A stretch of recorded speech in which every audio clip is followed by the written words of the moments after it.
قرآن کریم دیکھیں تو قرآن اعلان کرتے ہوئے نظر آتا ہے، لو انزلنا ھذا القرآن علی جبل، کہا اگر یہ پہاڑ پر اترتا، لرأیتہ، آپ انہیں دیکھتے، خاشعا نمبر 1، متصدعا نمبر 2، وجہ من خشیت اللہ، رب کے کلام کی ہیبت کی وجہ سے۔ خاشعا کسے کہتے ہیں؟ خشوع سے نکلا ہے۔ متصدعا کسے کہتے ہیں؟ تصدع سے نکلا ہے۔ خشوع کہتے ہیں گردن کا جھک جانا، احترام کر لینا۔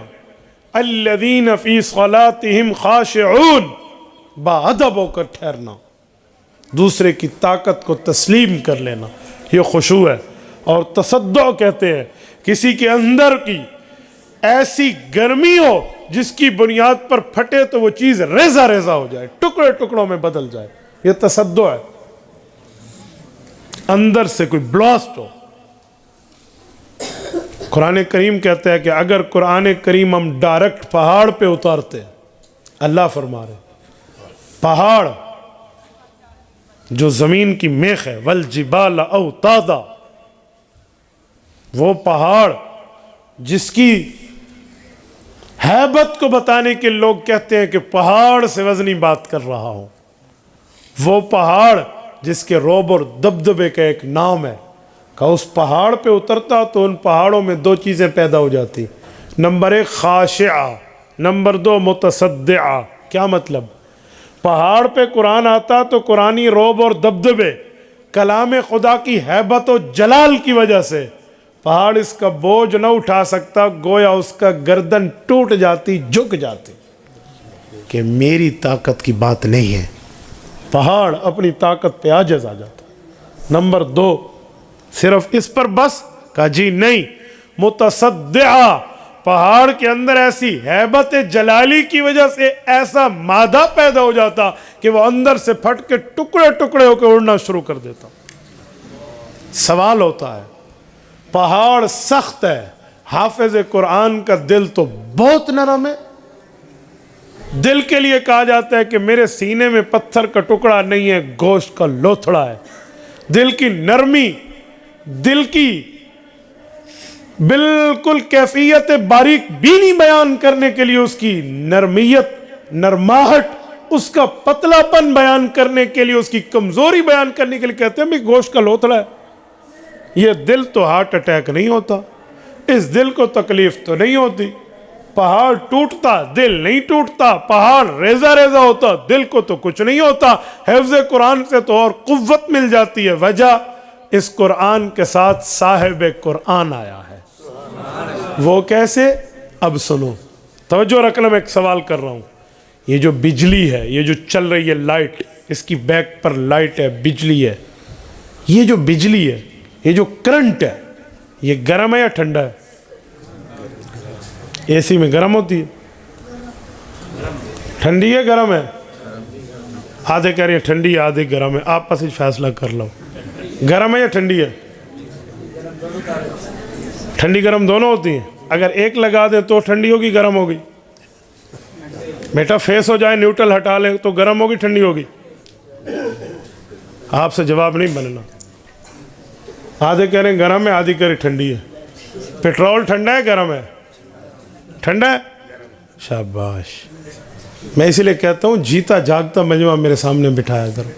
یہ رات کے 11:30 بج رہے ہیں، تاریخ 22 کی لی تھی اور بیان مجھے 23 کی پڑوس میں جا کر دیا۔ جیتا جاگتا مجمع بٹھاؤ تو لوگوں کو پتہ تے لگے بجلی گرم ہے یا ٹھنڈی ہے۔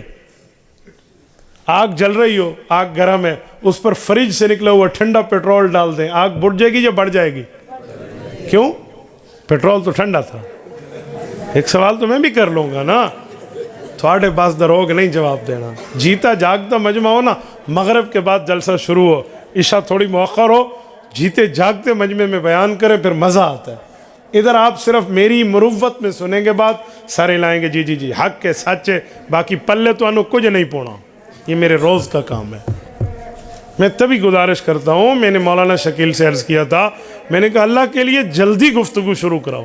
یقین مانے میں تو یہاں 9:45 بجے پہنچ گیا تھا، 9:45 سے 11 سوا گھنٹے میں مجھے بھی تو نیند آنے لگے گی نا۔ مجھے بتائیں میں کیسے گفتگو کر پاؤں گا؟ تو اسی لیے آئندہ اگر کوشش ہو نا میرے اوپر تھوڑا احسان کرنا، جلدی اور جیتے جاگتے مجمع میں بات کرانا.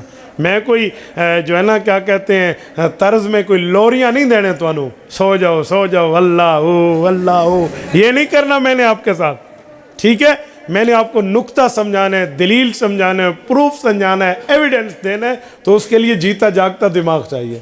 مولوی صاحب ناراض نہ ہو، میں اپنی ریکویسٹ پیش کر رہا ہوں.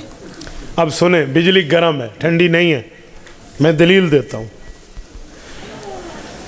ہیٹر چلائیں اور اے سی چلائیں. ہیٹر میں بجلی گرم ہے، خالی کرنٹ کو ہاتھ لگائیں بندہ جل جاتا ہے، برف نہیں بنتی. اس سے پتہ چلا بجلی گرم ہے. اے سی میں ٹھنڈی کیوں ہے؟ فریج میں ٹھنڈی کیوں ہے؟ فریزر میں ٹھنڈی کیوں ہے؟ اس کی ایک ریزن ہے، وجہ ہے، سبب ہے، بنیاد ہے. وہ کیا ہے؟ اس میں کمپریسر لگا ہوا ہے. وہ کمپریسر کی مشین اس گرمی کو نرمی میں بدل دیتی ہے، اس گرمی کو ٹھنڈک میں بدل دیتی ہے. بجلی گرم ہے. کیوں؟ جب بندے کو لگتی ہے تو اس کے جسم سے آگ کے شعلے نکلتے ہیں، برف کے بلاک نہیں نکلتے. اس سے پتہ چلا بجلی گرم ہے، ٹھنڈی نہیں ہے. تو جب بجلی گرم ہے، یہ گرم بجلی، فریج میں ٹھنڈی کیوں ہے؟ اس میں کمپریسر لگا ہے. اے سی میں ٹھنڈی کیوں ہے؟ اس میں کولنگ چل رہی ہے، تب ٹھنڈی ہے. اب سنیں ذرا، کلام خدا جب آیا، قرآن جب اترا، وہ پہاڑ پہ اترتا تو ریزہ ریزہ ہو جاتا، وہ پہاڑ پہ نازل ہوتا تو ٹکڑوں میں بدل دیتا. وہ گرم کلام ضرور تھا، وہ نرم نہیں تھا، وہ جلالی کلام تھا، لیکن اللہ نے کرم کیا، فضل کیا، احسان کیا، امتنان کیا، ہمارا اعزاز دیا، اکرام کیا، احترام دے کر ہمیں عزت بخشی. صرف قرآن نہیں دیا، صاحب قرآن بھی دیا. نزل علی قلب محمد، حضور پاک کے دل پر پہلے قرآن آیا، پھر حضور کے دل سے امت کو ملا، حضور کے دل پہ اترا، دل کے ذریعے صحابہ تک پہنچا، سینہ اقدس میں آیا، وہاں سے صفحہ کرتاس پہ آیا، حضور پاک کے قلب اطہر پہ آیا، وہاں سے لوگوں کے پاس آیا. پتہ چلا قرآن ڈائریکٹ نہیں آیا، قرآن انڈائریکٹ آیا ہے. قرآن بلا واسطہ نہیں آیا، قرآن بواسطہ آیا ہے. قرآن ڈائریکٹ نہیں ہے، حضور کے سینے سے ہو کر آیا ہے. اور میرے پاک پیغمبر وہ ہیں جو جلالی نہیں ہے، حضور جمالی ہے. پیغمبر کی صفت جمالی ہے. من تقم لنفسہ فی حیات القل، علماء نے لکھا ہے پیغمبر علیہ السلام دین میں تو سخت تھے، لیکن اپنی ذات کے بارے میں جب پرسنل میٹر ہوتا، ذاتی معاملہ ہوتا، تو ذاتی معاملے میں کبھی پیغمبر نے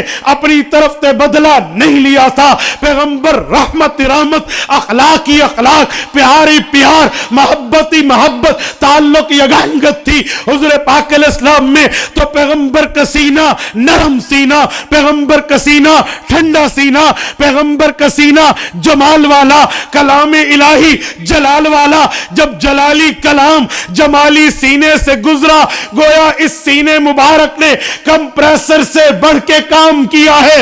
اس سینے نے اس مشین سے بڑھ کے کام کیا ہے. جو جلالی خدا کا کلام جلال والا تھا، حرارت والا تھا، گرمی والا تھا، پیغمبر کے سینے سے گزرا، وہ نرمی میں بدلا، جلال جمال میں بدلا، حرارت برودت میں بدلی. آج ہم پڑھتے ہیں، ہمیں تکلیف نہیں ہوتی، راحت ہوتی ہے. وجہ رسول اللہ کی ذات اقدس ہے. یہ قرآن کے ساتھ صاحب قرآن ہے. اگر قرآن کے ساتھ صاحب قرآن نہ ہوتے تو کبھی ہم تک قرآن نہ آتا. ہم بسم اللہ الرحمن الرحیم کہتے اور آگ کا شعلہ آتا. ہم قرآن کریم پڑھتے، اَمَّ يَتَسَاءَلُونَ عَنِ النَّبَإِ الْعَظِيمِ الَّذِي هُمْ فِيهِ مُخْتَلِفُونَ. ایک جملہ نہ کہتا، بندہ جل کے راکھ ہو جاتا، کوئلہ بن جاتا. وجہ وہ تو جلالی کلام تھا. بابا سن نہ سکے، 70 بندے مر گئے، وقت کا پیغمبر بے ہوش ہو گیا، یہاں سننا کیا، پڑھ نہ سکتا، بندہ جل جاتا. لیکن جلتا نہیں ہے، قرآن سے سینہ ٹھنڈا ہوتا ہے, قرآن سے ایمان بڑھتا ہے. وَإِذَا تُلِيَتْ عَلَيْهِمْ آيَاتُنَا زَادَتْهُمْ ایمانا. قرآن کریم کہتا ہے میرے پاک کلام کی شان یہ ہے جب یہ مؤمنین پہ پڑھا جاتا ہے ان کی ایمانی کیفیت ذو ایمان, ایمان کی روشنی بڑھ جاتی ہے. وجہ ڈائریکٹ نہیں آیا, قرآن صاحب قرآن کے سینے سے آیا ہے.